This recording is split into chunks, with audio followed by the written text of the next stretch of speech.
Welcome दोस्तों, शौर्य classes में आपका स्वागत है। आई होप आप सब बहुत अच्छे होंगे। दोस्तों, ये प्लेलिस्ट का पार्ट 3 है जिसमें हम एक नए सेल ऑर्गेनेल को एक्सप्लोर करने वाले हैं और जिसका नाम है न्यूक्लियस ऑफ दिस सेल। और इसको हम किससे कंपेयर करके समझने वाले हैं? अपने ब्रेन से। जी दोस्तों, जैसे हमारा ब्रेन होता है जो सारे एसेंशियल और इम्पॉर्टेंट फंक्शंस करता है, वैसे ही सेल के अंदर सेल का न्यूक्लियस होता है जो सेल को रिप्रोडक्शन, एब्जॉर्प्शन, जो भी उसका काम करने में हेल्प होता है उसके लिए एक भूमिका निभाता है। उनको सबको एक गाइड दे करता है। और कैसे गाइड करता है वो हम आगे पॉइंट्स के द्वारा समझेंगे। Nucleus as a brain. दोस्तों, आप मुझे कमेंट सेक्शन में बताएंगे कि सबसे पहले सेल किसने डिस्कवर किया था और कौन से साल में किया था। दोस्तों, न्यूक्लियस जो डिस्कवर किया था वो साइंटिस्ट थे Robert brown. He is a Scottish scientist जिन्होंने 1831 में सेल के अंदर देखा कि सेल के अंदर और भी चीज़ें हैं जो बहुत इंपॉर्टेंट है, और उसमें से उनको जो सबसे ज़्यादा उभर के आई चीज़ लगी वो है न्यूक्लियस। उभर के आई क्यों लगी वो हम एक एक्सपेरिमेंट के द्वारा अच्छे से समझेंगे। In 1831, Robert Brown discovered the cell nucleus, prominent in many cells, slightly darker than the surrounding cytoplasm और organelles। उन्होंने देखा कि जैसे उन्होंने एक एक्सपेरिमेंट करा, उन्होंने देखा कि ये सेल है। सेल को D P of any shape, भी कोई भी आप चीज़ बना दो, ये सेल है। तो मैंने एक सिंपल अंडरस्टैंडिंग के लिए इसको स्क्वायर बनाया। तो इन्होंने देखा कि सेल के अंदर जो बीच में कोई मतलब बाकी चीज़ों से जो बाकी लाइट चीज़ें हैं, मान लीजिए लाइट चीज़ें हैं आसपास, उसमें से कोई डार्क चीज़ जो चमक रही है वो क्या है, और उन्होंने उसका न्यूक्लियस का नाम दिया। तो ऐसे दोस्तों न्यूक्लियस आया सबके सामने। दोस्तों, जैसे कि आप ज्योग्राफी में पढ़ते हैं कि अर्थ को अगर हम डिग करें तो उसके अंदर जो सबसे मेन चीज़ जो आती है वो होती है अर्थ की कोर, जिसपे पूरी अर्थ टिकी होती है। वैसे ही सेल के अंदर जो सेल का पालन पोषण करता है या सेल को कमांड करता है या सेल के लिए एक मदर फादर का काम करता है, वो होता है न्यूक्लियस। जैसा कि हमारा ब्रेन है जो हमारे सारे बॉडी पार्ट्स को कमांड करता है डिफरेंट हार्मोन सीक्रेट करने में, डिफरेंट फंक्शंस परफॉर्म करने में, वैसा ही कुछ बिल्कुल सिमिलर क्या करता है, सेल के अंदर न्यूक्लियस काम करता है, राइट। तो इसी न्यूक्लियस को हम और टटोलने वाले हैं। तो चलिए दोस्तों आगे बढ़ते हैं। तो ही इज़ अ बोटेनिस्ट जिन्होंने सबसे पहले डार्क स्पॉट देखा कि भाई ये सेल है, इसके अंदर ये बीच में डार्क स्पॉट क्या है ये डार्क स्पॉट। इन्होंने इसी डार्क स्पॉट को एक्सप्लोर करा, इसकी छानबीन करी। तो कैसे छानबीन करे, कैसे पता चला? दोस्तों, ये ऑनियन पील एक्सपेरिमेंट है जो आप अपनी क्लास 9th में आपको बायोलॉजी लैब में भी आपको टीचर्स करवाएंगी, जिसमें आप फर्स्ट टाइम जो है एक एक्सपेरिमेंट से रूबरू होंगे। उसमें आप क्या करते हैं, ऑनियन लेते हैं, ऑनियन का छिलका उतारते हैं और उसको किसी भी आयोडीन में, सैफरन में या मिथाइल ब्लू में आप उसको रखते हैं और माइक्रोस्कोप से आप उसको देखते हैं। तो आपको कैसी फिगर दिखती है? दोस्तों, जब आप ये एक्सपेरिमेंट करते हैं और माइक्रोस्कोप में देखते हैं तो आपको इस छोटे से ऑनियन पील के टिश्यू में इतने सारे सेल्स दिखते हैं। और सेल में ये जो आप देख रहे हैं, इस सेल में सबसे ज़्यादा अलग या उभर के आया हुआ चीज़ क्या लगती है? ये डार्क स्पॉट। और इसी डार्क स्पॉट को हमने नाम दिया न्यूक्लियस ऑफ सेल। तो हर सेल का अपना अपना न्यूक्लियस होता है। Just like every person has his own brain, जो अपने अपने अलग अलग फंक्शंस परफॉर्म करते हैं अपना अपना गोल अचीव करने के लिए। तो दोस्तों, इस सेल का भी जो अपना गोल होता है उसको अचीव करवाने के लिए ये न्यूक्लियस बहुत ज़्यादा इंपॉर्टेंट है। Like a brain has skull to protect, nucleus of a cell have nuclear membrane. जैसा कि मैंने कहा था कि हमारा जो न्यूक्लियस है वो बिल्कुल हमारे ब्रेन की तरह है। हमारे ब्रेन के पास स्कल है जो उसको प्रोटेक्ट करता है, वैसे ही न्यूक्लियस के पास न्यूक्लियर मेम्ब्रेन है, वो उसको प्रोटेक्ट करती है। जैसे हमारी बॉडी पार्ट्स को प्रोटेक्ट करने के लिए हमारे पास स्किन है, सेल के पास सेल मेम्ब्रेन है, और हमारे ब्रेन को प्रोटेक्ट करने के लिए स्कल है, तो हमारी इस वाले जो ब्रेन ऑफ अ सेल है उसको प्रोटेक्ट करने के लिए न्यूक्लियर मेम्ब्रेन है।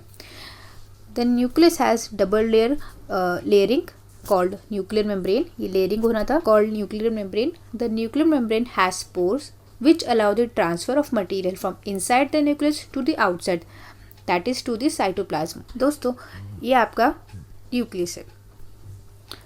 हमारा सेल कुछ ऐसा होता है, बीच में हमारा न्यूक्लियस होता है, एंड जो इसके बाहर जो भी चीज़ होती है इसको हम साइटोप्लाज्म बोलते हैं। इसको भी हम अपनी अपकमिंग पार्ट्स में एक्सप्लोर करेंगे। This is cytoplasm. और इस साइटोप्लाज्म में ये जो अपना जैसे न्यूक्लियस होता है वो अपना इन्हीं चीज़ों से साइटोप्लाज्म में ही अपनी चीज़ें जो भी बनाता है या ऐसा कोई मैसेज होता है ये उसमें कन्वे करता है और उधर से ही साइटोप्लाज्म के थ्रू ही लेता है। और न्यूक्लियस के अंदर छोटे छोटे पोर्स होते हैं न्यूक्लियर मेम्ब्रेन के अंदर, जहाँ से वो मैसेज भेजता है और लेता है या कोई भी चीज़ का आदान प्रदान करता है। जैसे आप इसमें देख सकते हैं दिस इज़ अ न्यूक्लियस। तो ये देखिए ये छोटे छोटे इसके पोर्स हैं जहाँ से ये इनका जो भी एक्सचेंज है वो होता है, चाहे वो एक्सचेंज ऑफ गैसेस हो, लिक्विड हो या मैसेज हो या कोई भी न्यूट्रिशन ट्रांसफ़र हो, तो ये पोर्स के द्वारा होता है। और ये न्यूक्लियर मेम्ब्रेन है जस्ट लाइक आवर स्कल, ठीक है। और बीच में होता है न्यूक्लियोलस, राइट। जैसे ये आपको अपनी अर्थ की तरह लग रही है कि पूरा अर्थ है और बीच में क्या है कोर, तो कोर ऑफ न्यूक्लियस क्या है न्यूक्लियोलस। तो ये भी आप 1 मार्क के क्वेश्चन के लिए याद रख सकते हैं। आप अच्छे से इस फिगर को देख लीजिए ताकि हम आगे प्रोसीड करें तो आप समझ बिठा पाए कि हाँ भाई इसका काम ये है, इसका काम ये है। आगे बढ़ते हैं दोस्तों कि न्यूक्लियस के बाहर जो ये आप स्ट्रक्चर देख रहे हैं इसको एंडोप्लाज्मिक रेटिकुलम बोलते हैं। ये भी हम अपनी अपकमिंग वीडियोस में एक्सप्लोर करेंगे और इसको अपने बॉडी पार्ट से कंपेयर करके समझेंगे, ठीक है। चलिए दोस्तों सेकंड पॉइंट पर जंप मारते हैं। जैसा कि आपका जो ब्रेन है, जब कभी आपने अपने ब्रेन को देखा हो तो आपको लगता होगा ना कि कोई रस्सी को या कोई मोटे पाइप को मरोड़ तोड़ को रख दिया हो, जस्ट लाइक वैसा ही कि हमारे न्यूक्लियस के अंदर भी क्रोमेटिन होता है। ये आप देख सकते हैं क्रोमेटिन है, यानी एक ऊन की बॉल अंदर है और ऊन के बॉल के बाहर कोई रेशे निकल रहे हैं तो उसको आप क्रोमेटिन समझ सकते हैं। इस क्रोमेटिन के भी अपने अपने फंक्शंस होते हैं जो हम आगे समझेंगे और डिटेल में आप 11th-12th में इसको पढ़ेंगे, राइट। तो आप देख सकते हैं कि कितना सिमिलर है, थोड़ा स्ट्रक्चर में भी और थोड़ा फंक्शंस में भी, और थोड़ा कि कैसे जैसे उसके पास हमारे ब्रेन के पास स्कल होता है प्रोटेक्ट करने के लिए, उसके पास न्यूक्लियर मेम्ब्रेन होती है, right. Second point, the brain and the nucleus are both in control and dictate what the person cell does. जो ब्रेन होता है वो हमें बताता है कि आपको क्या करना है, कब क्या करना है, राइट। तो न्यूक्लियस क्या करता है, सेल को बताता है कि आपको अब प्रोटीन्स एंड लिपिड्स बनाने हैं, आपको एक्सचेंज ऑफ गैसेस करना है, एंडोकाइटोसिस करना है, एक्सोकाइटोसिस करना है। ये सब जो है वो क्या करता है न्यूक्लियस सेल को बताता है, डिक्टेट करता है कि हाँ भाई अब आपको ये करना है, like a commander, right. The nucleus controls eating, moving and reproduction. और रिप्रोडक्शन सेल में 2 तरीका का होती है। जैसे हम लिविंग थिंग या बात करते हैं तो उसमें एसेक्सुअल रिप्रोडक्शन और सेक्सुअल रिप्रोडक्शन होती है। वैसे ही सेल के अंदर कोई भी सेल होते हैं तो उसके अंदर 2 तरीके की रिप्रोडक्शन होती है, मिटोसिस और मायोसिस, जिसको अभी हम अपनी अपकमिंग वीडियोस में एक्सप्लोर करेंगे और समझेंगे, राइट। तो न्यूक्लियस बिल्कुल उसकी ईटिंग कंट्रोल करता है, मूविंग कंट्रोल करता है, रिप्रोडक्शन कंट्रोल करता है, राइट। तो न्यूक्लियस एक बहुत इंपॉर्टेंट भूमिका निभाता है सेल के लिए, right. The same goes with the human brain के साथ भी ऐसा होता है। दोस्तों हमारा सेल के अंदर अगर हम उसको और टोटोले सेल को और मैग्नीफाई करके देखें तो एक तो सेल अपने आप में इतना छोटा है, उसके अंदर न्यूक्लियस के अंदर ये क्या है, ये है आपका क्रोमेटिन, राइट, जो रिप्रोडक्शन के टाइम पे ऐसा हो जाता है। और अगर हम क्रोमेटिन को और मैग्नीफाई करें तो ये क्रोमोसोम होता है, क्रोमोसोम के अंदर डीएनए होता है और डीएनए के अंदर जीन होता है। डीएनए जीन ये आपको अपने पेरेंट्स से इनहेरिट होता है कि अगर आपके पापा की आइज़ ब्लू है तो आपकी भी आइज़ ब्लू हो जाएंगे, अगर आपके मदर के हेयर ब्राउन है तो आपके भी हेयर ब्राउन हो जाएंगे। तो ऐसे कुछ क्वालिटीज़ आपको अपने पेरेंट्स से या उनके पेरेंट्स की क्वालिटीज़ की भी आपके अंदर इनहेरिट होती है, राइट। तो ये क्रोमेटिन है जो रिप्रोडक्शन के टाइम पे ऐसा बन जाता है, ऐसे स्ट्रक्चर में आ जाता है, राइट। तो ये क्रोमोसोम है, क्रोमोसोम को और मैग्नीफाई करो तो उसके अंदर डीएनए है, डीएनए का मैग्नीफाई करो तो उसके अंदर और जीन है, segment of DNA, right, segment of DNA. इसमें आपको भी डिटेल में नहीं जाना, बस आपको इसकी ये हायरार्की याद होनी चाहिए, राइट। आगे बढ़ते हैं। सो ये है मिटोसिस और मायोसिस कैसा होता है, इसको हम बहुत अच्छे से अपनी अपकमिंग वीडियोज़ में एक्सप्लोर करेंगे और समझेंगे। दोस्तों अभी आप ये समझ लीजिए जब मिटोसिस होता है तो वो सेम 2 डॉटर सेल्स बनाता है, यानी अगर एक सेल ने रिप्रोडक्शन करा तो अपने 2 डॉटर सेल बनाएगा, यानी 2 अपने जैसे ही सेम आइडेंटिकल डॉटर सेल बनाएगा। पर मियोसिस में क्या होता है, मियोसिस 2 नहीं बनाता, वो 4 बनाता है। और मियोसिस मेनली आपके रिप्रोडक्टिव सेल्स में होता है, यानी स्पर्म एंड ओवम में, right. Last point of this video क्या है, the nucleus stores DNA. Yes, हमने देखा किसमें स्टोर होता है डीएनए, क्रोमोसोम में। और क्रोमोसोम में कैसे बन जाता है, जब सेल डिवाइड होने वाला होता है, रिप्रोड्यूस होने वाला होता है, तो वो जो क्रोमेटिन है वो क्रोमोसोम की सीरीज में अरेंज हो जाता है। The nucleus stores DNA which is the code of building the proteins that is carry out all the functions of body. Building the proteins, what does this mean?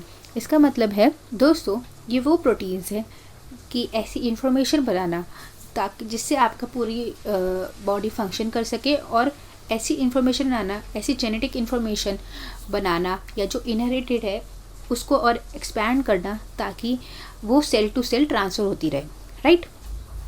तो ये building the proteins है।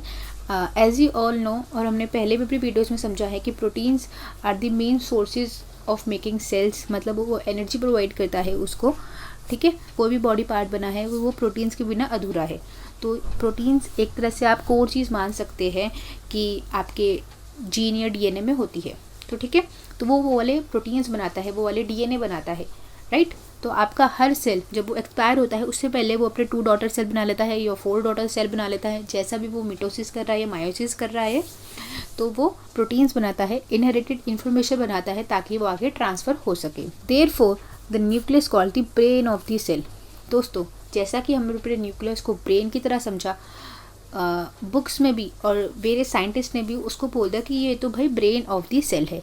तो आपको question आ सकता है, why nucleus called the brain of the cell. तो I hope आपको इस वीडियो से क्लियर हो गया होगा और आप अच्छा सा आंसर प्रिपेयर कर सकते हैं। दोस्तों, आपको कोई भी डाउट हो तो आप मेरे से कमेंट सेक्शन में पूछ सकते हैं। That's it for today. मिलते हैं नेक्स्ट पार्ट में, एक नए सेल ऑर्गेनेल को एक्सप्लोर करेंगे, किससे, अपनी बॉडी पार्ट से कंपेयर करके। टिल देन सेफ रहिए, हैप्पी रहिए, और अगर आपने शौर्य क्लासेस को अब तक सब्सक्राइब नहीं किया हो तो कर दीजिएगा।